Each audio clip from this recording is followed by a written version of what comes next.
ആട്ട പോട്ടെ ഇരിക്കട്ടെ ലയിലേ, നിന്നെ കാത്ത് കാത്ത് വലഞ്ഞല്ലോ മയിലേ.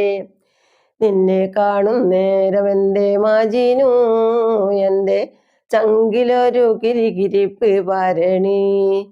വെയില് കൊണ്ട് കുഴഞ്ഞല്ലോ കത്തെഴുതി തുലഞ്ഞല്ലോ, കുത്തുവാക്ക് പറഞ്ഞല്ലോ പാപ്പ. എനിക്ക് മാപ്പ് നൽകണോമെനിക്ക് പൊന്നെ, വീടും പഠിപ്പലും പൊന്നാക്കി തന്നാലും നാട് വീടില്ല ഞാനപ്പ, എന്നെ കോടതിയിൽ കേറ്റുമെൻ ബാപ്പ. എന്നാലും എനിക്കുള്ളിൽ സ്നേഹമുണ്ട്, എൻ്റെ കണ്ണാണ് മജ്നുവോടെ പ്രേമമുണ്ട്. പെരുന്നാള് കഴിഞ്ഞോട്ടെ പടച്ചോനാണേ, പരന്ത് പോലെ റാഞ്ചി ഞാൻ പറന്ന് പോകും.